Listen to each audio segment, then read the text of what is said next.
follow-up questions, there's a QR link to it on the screen. And there's also the QR link to my colleague, Stefano Gabaldo. Steph covers Europe and South America, and his information's on screen too. So if you want to take a second to pull out your phone and just grab our contact information, that way you'll have us if you ever need us in the future. I'll just leave that up on screen for another second.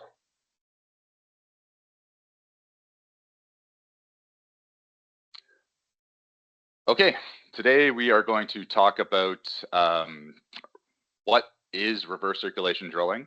If you do have any questions, just hold on to them till the end. I've got about 10 minutes reserved for questions, and you can type in the chat at that point, and I'll go over the chat and kind of group common questions if there are common. And then we're going to talk about how did RC Swivels come about, so why are they a thing? And then another thing we're going to talk about are what components kind of involved with the RC swivel and what tooling they're paired with. I'm going to go over cluster drills, down the hole hammers, and the reverse circulation auger, which is a new one. We're going to talk a little bit about what drill rigs can be retrofit, and I'm going to talk about the two main RC swivels that we have here at Berminghammer.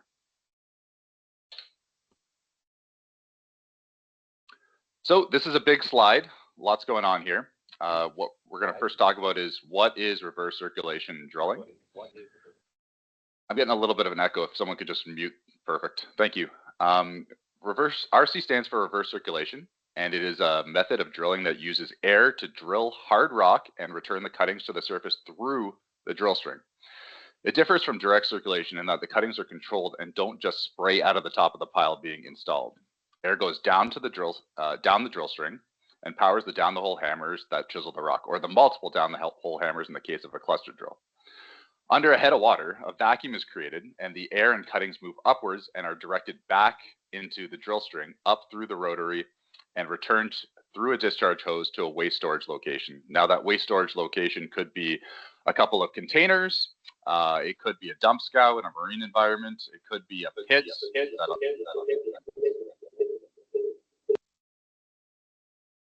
Again, just a reminder to mute if you're on the call.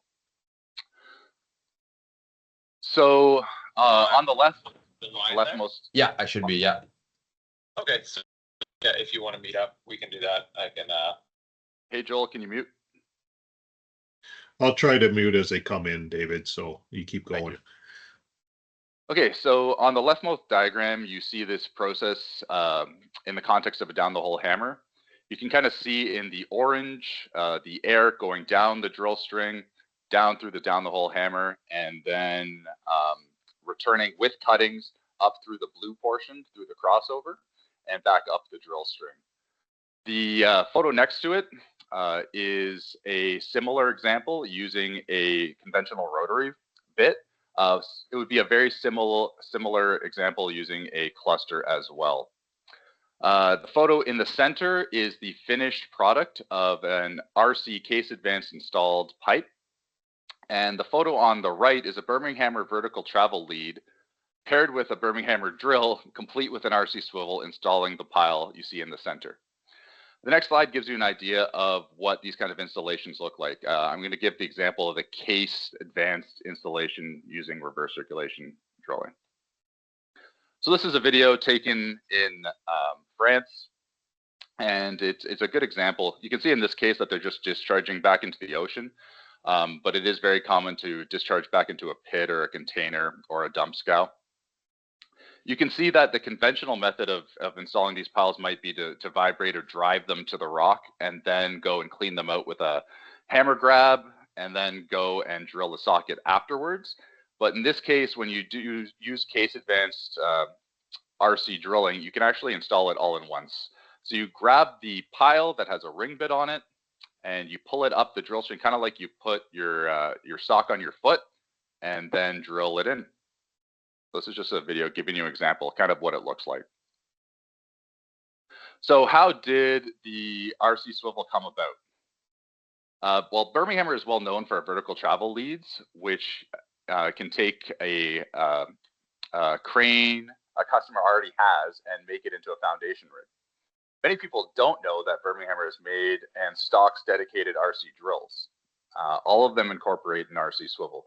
So just going from left to right at the top there, we have one of our, there's been a couple models before this, but the BHD 40, the 40 just stands for 40,000 foot-pounds, BHD 80, 80,000 foot-pounds, BRC 75, BRC 32, BRC 100, and BRC 200. So the largest of the current model drills, which are on the bottom of that series, is the 200,000 foot-pound RC drill.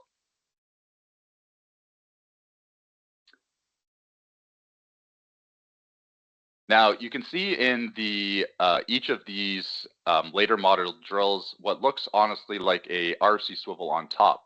So you see, I'm just going to bring out the laser pointer here. You can see this portion and then the discharge tube. That's an RC swivel right there, and then the discharge tube. So we manufacture drills that come with RC swivels in them, dedicated to do this type of work because we do it so much. So how did the RC swivel come about? Essentially, what it is our customers came to us and said, you know what, we have installations that are in and around 50 to 60 feet, and we have our soil drilling rigs.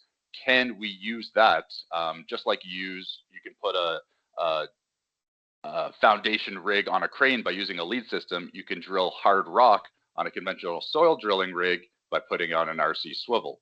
So that's where the idea was born. And here's just a little illustration or a little graphic showing the rotary transparently, and then the spindle we put inside with the RC swivel on top.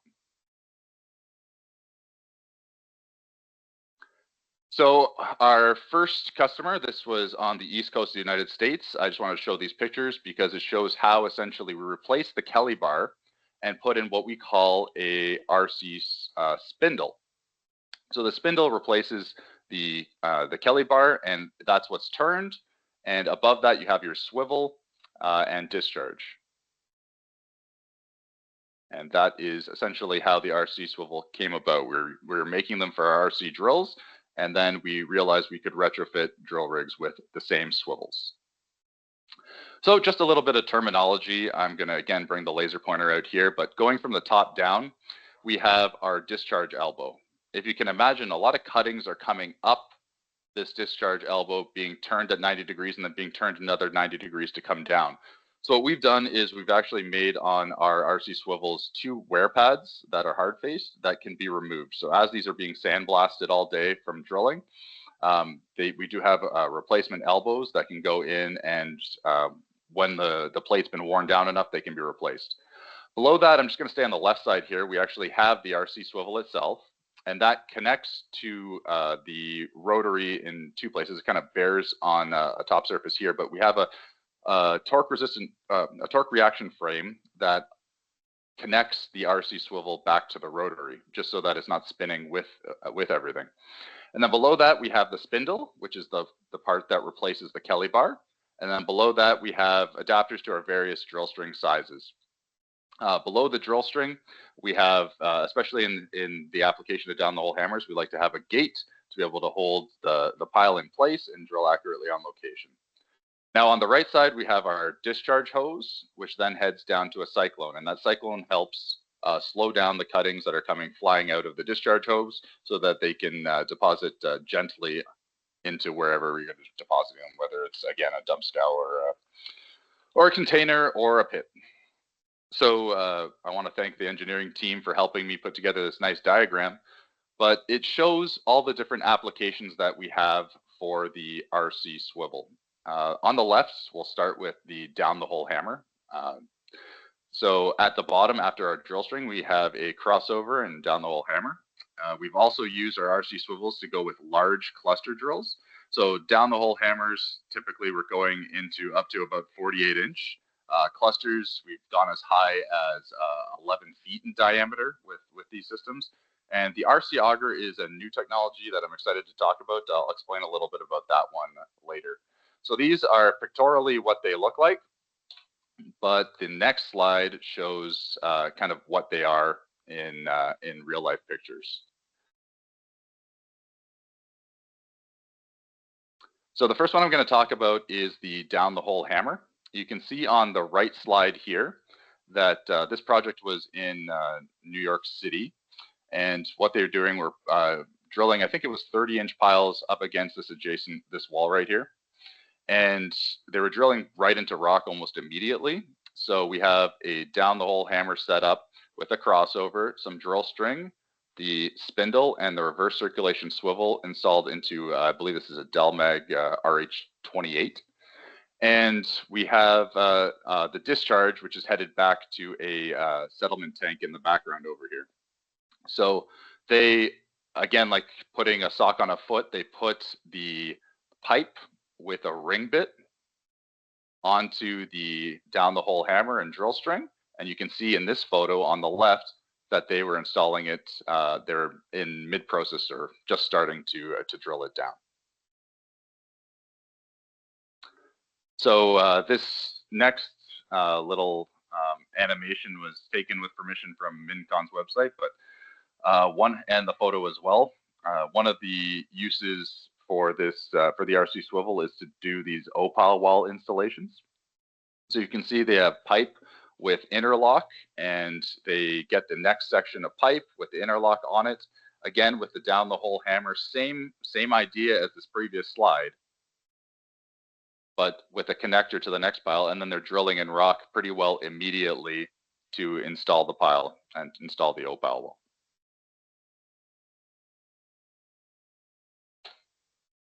Another application, this is a marine application. I put this photo on the screen here just because I wanted to highlight the discharge line. So again in black here, kind of following this line, they were bringing all of the cuttings to a storage location off camera. I found it kind of frustrating though. Not a lot of people like to take pictures of the the discharge tanks and storage pits, so don't get a lot of photos of those.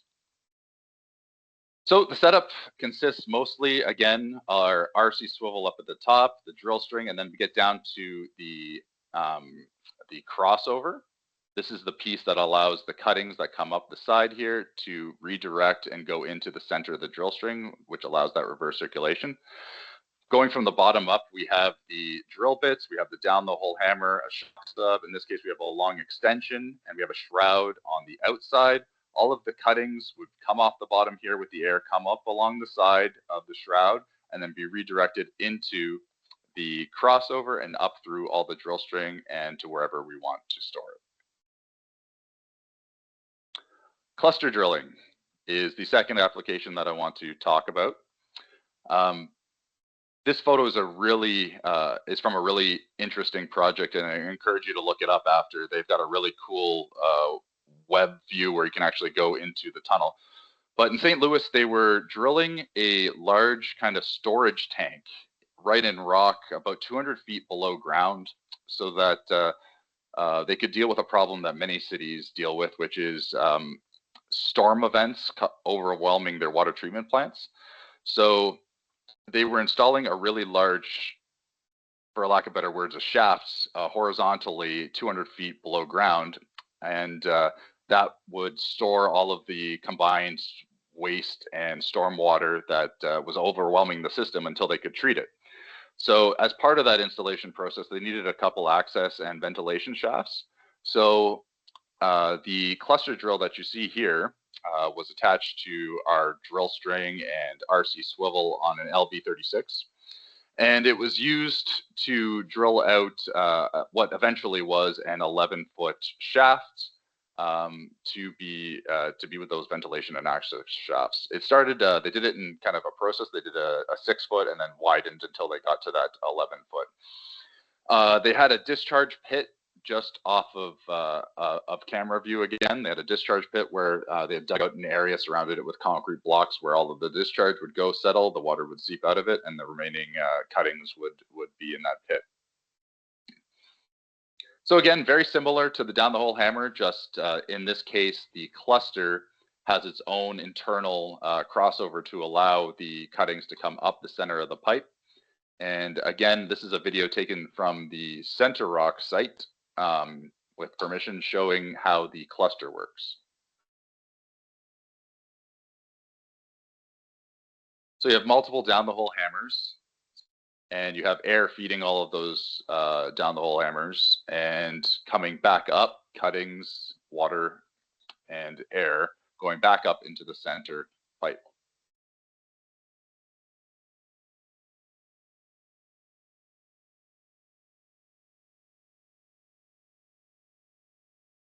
So now we're going to talk about the RC Auger, which is a little bit of a newer technology that's come out in the past couple of years, and again, developed by Berminghammer.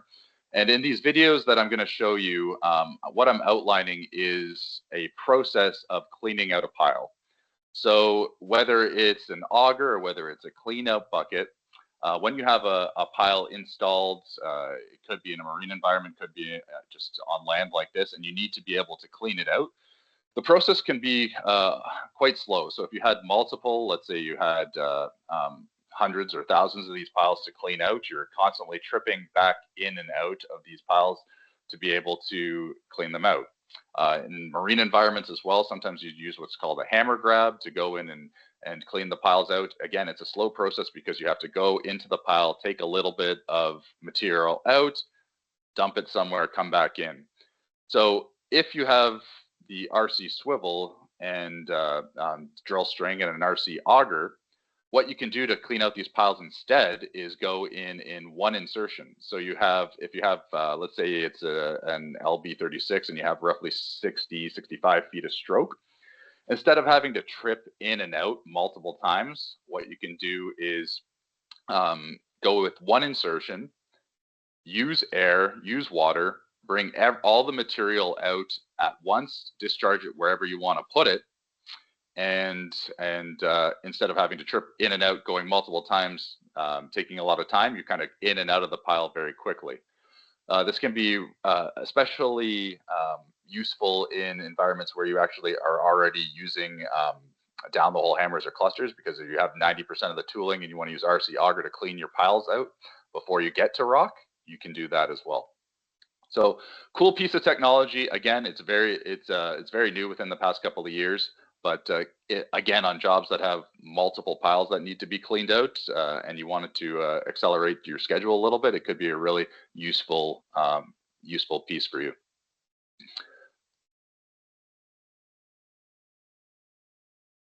Now, the next thing that I promised to talk to you guys about were the ready to RC swivel rigs. So we've done quite a few of these conversions on multiple different rigs, multiple times, and I put together a list of all the different rigs that we've already done. It doesn't mean that we can't do others, as long as it's kind of common Kelly bar sizes, or you can get us a little bit of dimensions so that we can make a torque reaction frame. We should be able to retrofit most rigs that have a Kelly bar. So most rotaries that have a Kelly bar, we should be able to retrofit. But this is the ones that we've already done, so we have a pretty good understanding of. Just no particular order. We've done the LB28, the LB36, LB44. The spindles that you see on the right beside each one are the spindles that are associated with each one. For Bowers, we've done the BG24, 25, 28, 36, 39, and 40. And Delmag, RH26, RH28, and Yutong 280. So we've done all of these rigs before, some of them with multiple different spindle types. Those different spindle types address the different types of drill string that we were attaching. One thing that I wanted to kind of touch on here is that there's some commonality. Most of the rigs, I'm just going to use my my drawing tool here, but most of the rigs kind of separate the Kelly bar they use at around 28 and 36. So kind of below the 28s, you have Kelly bars that are typically in the range of 15.5 inches to 16.5 inches. And above that, you have Kelly bars that are typically in the range of 18.5 inches and above. So our RC swivels have kind of matched those two categories. So we have what we have now named the RCS 36. So again, that's for your conventional drill rigs that are 36 and up, and the RCS 28, 28 and below. So I should put little ups and belows. So the RCS 36 has a 12-inch center passage, and that just becomes important for the volume of cuttings that you're putting through. So if you have a really large cluster drill with a lot of cuttings coming back up, you want as large as a center passage as possible. Again, with the larger Kelly, you have a larger space to be able to have a larger center passage. So again, the RCS28 has a 9 3/4-inch center passage. This is going into 15.5 to 16.5 inch Kelly bars. So these are the two main RC swivels that we have available to the market right now. And I just wanted everyone to understand kind of how they were positioned. So again, the RCS 36, 30, your rigs that are 36 and up, RCS 28, 28 and below. And with that, that actually concludes the main content part of this presentation. I got about 7 minutes left, so hopefully a little bit of time for some questions. But I would like some feedback on the presentation. Just on a scale of 1 to 3, if you could put into the chat how this presentation was. A 1 would be an example that you just got no value out of it. You kind of already knew all this stuff. 2 would be you learned something new that you might use one day, and if you could throw a 3 into the chat if you learned something that makes a lot of sense to implement. So if you can take the time just to throw a 1, 2, or 3 into the chat, it would be greatly appreciated. And just as I'm waiting for those, I will also point out that I am going to give another presentation on the 16th of January, 2025. It sounds weird saying 2025, but wow, we're already there. And it's going to be on flying leads. So there's a QR code on the screen if you enjoyed today's presentation and you'd like to see another one similar. I'm going to try to keep them short, in and around the half-hour mark. And again, yeah, the QR code's on screen there if you'd like to join that. Now I'm going to hop over to the chat and just see if there were any questions that came in as well.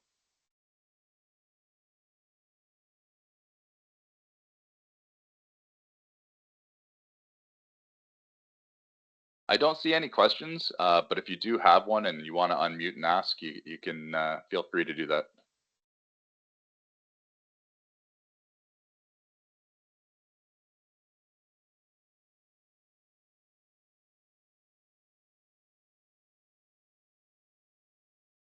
Hey, David. Sorry, yeah, it's David Delome from Mincon. Well, thank you for the presentation. It was very interesting. There's a lot of good things in there. Just wanted to make just a little thing that I wanted to add. When you talked about the down the hole technology, we go up to 60 inches, not 48. So the example, for instance, what you showed in France, the short video, was made with 53 inches. Just wanted to mention that. Thanks, David. But yeah, thank you. There definitely is some overlap between the down the hole hammer and cluster sizes, definitely.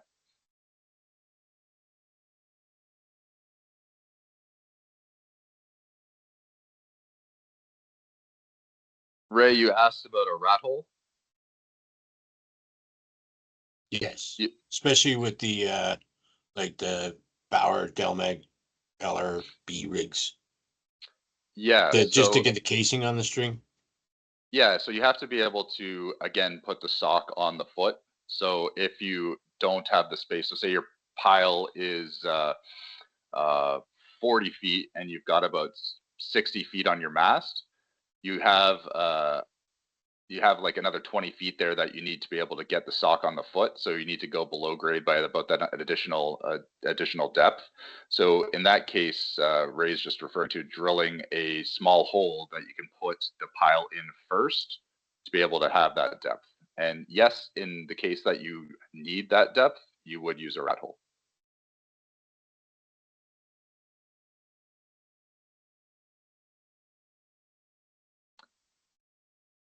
In terms of penetration rates, we are in the process of starting to collect information for a database, but we haven't in the past. I'm sure someone like David Delorme from Mincon or any of your representatives for down the hole hammers could help in terms of guiding you in terms of how fast penetration rate you would get. I'm sure there's lots of factors that affect it, but maybe they could help you with some rules of thumb.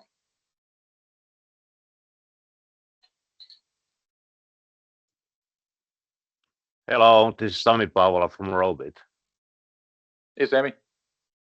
Hello. That penetration rate, it depends the rock, but still it could be like 5 centimeters per minute, or let me see how much it's in inches.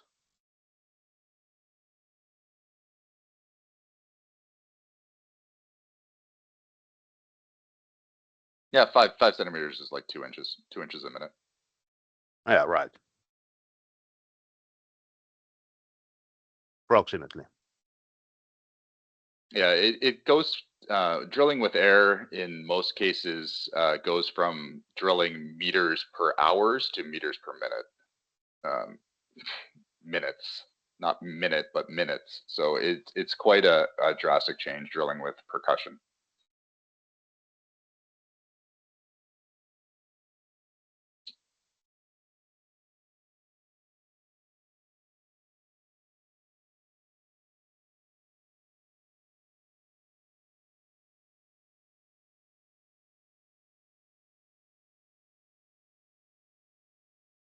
I don't see any more questions just coming in, but I can wait definitely through the next couple of minutes if anything comes in. But if not, thanks guys for attending. And just a reminder, if you'd like to attend another one on flying leads, which is going to be talking about these leads you see on screen here, where we're hanging them, but they come with a lot of winches that run each of the tools, so they're a little bit more complex than just a swinging set of leads. If you want to see a presentation on when those are particularly useful, I will be giving that on January 16th.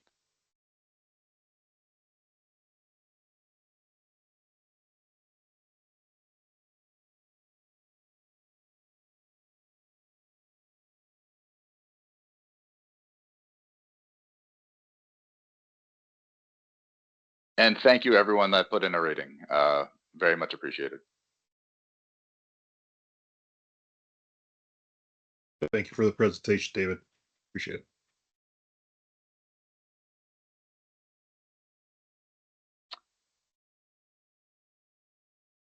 It doesn't seem like I'm getting any more questions coming in. Oh wait, one new message. Oh, just a thanks. Okay. Yeah. If you missed it at the beginning, I'm just going to put up my contact card and I will stay on the line for a couple of minutes. If you want both my contact card and Steph covers South America and Europe. So our contact cards are going to just stay up on the screen and I'll stay on the line in case some people want to wait for a smaller group to ask some questions. But again, thank you all for attending.